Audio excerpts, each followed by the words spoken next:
Europe 1, il est 8h35, l'heure de la revue de presse. La revue de presse de Natacha Polony. Bonjour Natacha. Thomas, bonjour Julie et bonjour à tous. Ce matin, en une de vos journaux, il y a de la dramatisation dans l'air. Le Midi Libre aligne 3 regards façon Sergio Leone. Manuel Valls, François Hollande, Nicolas Sarkozy. Semaine cruciale. Le Figaro, Valls, Hollande, Sarkozy, la semaine de vérité. Le Monde, l'opération reconquête de Sarkozy. L'Opinion, de quoi Sarko 2 sera-t-il le nom ? Et puis il y a les drames, les vrais, Libération, guerre à l'État islamique, Le Parisien, le risque terroriste en France.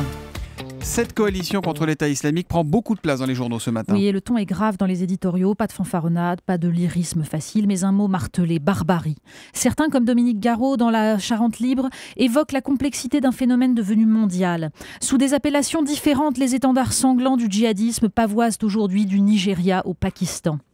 Le Pakistan, eh bien justement, Libération nous y emmène. Un reportage dans ce pays où le délit de blasphème est devenu l'arme de tous les règlements de compte. Que l'on en veuille à un voisin ou que l'on convoite la maison d'un vieil oncle, la solution est la même, l'accuser d'avoir brûlé un Coran. Et puis il y a l'État islamique. Dans Le Parisien, Jean-Marie Montali traduit toute l'horreur qui nous envahit. Quel être humain, demande-t-il, se vanterait, comme l'a fait Médine Mouche devant ses otages, d'abattre les grands-mères, de violer les femmes, de les égorger et d'ajouter « Ah, un bébé ». C'est un tel plaisir de couper la tête d'un bébé. Vous avez bien lu « un bébé ». Mais à côté, le journal évoque les imams désemparés et cite un spécialiste de lutte antiterroriste. La question, dit-il, n'est plus de savoir s'il y aura un attentat en France, mais quand ? Et là encore, explique Jacques Camus dans La République du Centre, la répression ne suffira pas. Que des jeunes Français d'origine musulmane ou pas se laissent séduire par une noire destinée pose question. Ne faut-il pas une terrible faillite morale et éducative pour générer une telle désespérance ? Oui, ces barbares, ce sont nos barbares. Valls, Hollande, Sarkozy, c'est le tiercé du jour dans l'ordre ou dans le désordre d'ailleurs. Oui, alors bien sûr, l'enjeu semble moins essentiel. D'ailleurs, les commentateurs se moquent eux-mêmes de cette urgence surjouée. Ainsi, Dominique Seux dans Les Échos, qui intitule son éditorial « La fausseur de vérité », fausse entre parenthèses, et qui commence par ces mots. Personne n'en voudra au lecteur d'avoir levé un sourcil moqueur en découvrant le titre de cet éditorial. Alors dans l'Opinion, Rémi Godot l'affirme. Ce vote de confiance n'a pas de sens. Il dénonce l'usage de la menace, montée du FN et dissolution, de la carotte, le coup de pouce aux petites retraites. Plus personne ne se paye de mots, écrit-il, même du mot confiance. Une chance pour Nicolas Sarkozy ? Lire l'article de Ludovic Vigogne, toujours dans l'Opinion. Ses partisans en sont, eux, à se demander si le retour se fera au centre ou au peuple. Positionnement tactique et doigt mouillé.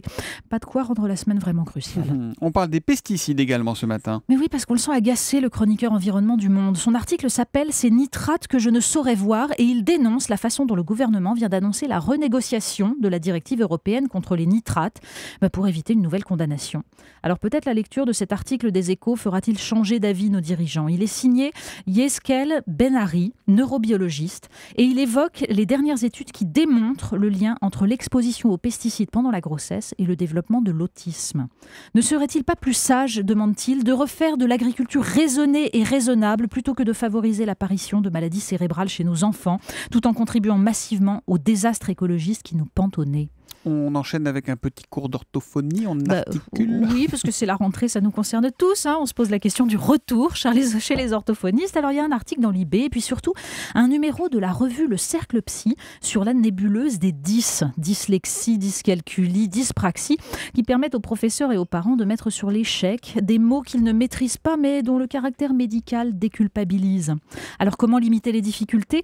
Le site Slate.fr nous donne une piste. En fait, il cite un article du New York Times qui révélait récemment que dans la Silicon Valley, les créateurs de tablettes, applications et jeux vidéo protègent leurs propres enfants des écrans. Oui, chez Steve Jobs, par exemple, pas d'iPad. Chez le fondateur de Twitter, non plus. On lit des livres sur papier. En fait, de très nombreux employés et dirigeants d'Apple, Google, eBay envoient leurs enfants dans un établissement Waldorf. Alors, la pédagogie de ces établissements, de la crèche au lycée, aucun ordinateur, ni de tablette, mais des tableaux noirs, des crayons de couleur et des livres. Et les enfants font de la poterie, du tricot et du jardinage. Oui, les dealers encouragent rarement leurs enfants à se droguer. Pour finir, jusqu'à présent, la question qui fâche, c'était à 7h15 sur Europe 1. Mais non, elle est maintenant avec vous, Natacha, la question qui fâche. Et c'est Femme Actuelle qui la pose, cette question beaucoup plus cruciale que la semaine politique. Je suis accro aux produits ménagers, ça cache quoi ? Oui, vous qui fantasmez sur le dernier spray antibactérien et qui déambulez dans votre appartement un chiffon à la main, sachez-le, d'après Femme Actuelle, vous souffrez d'une fixation au stade anal qui indique une attraction refoulée pour ce qui est sale, je vous jure. Oui, l'obsession de la pureté. L'obsession de la pureté, un chiffon à la main. Bon, c'est juste une petite névrose, rassurez-vous.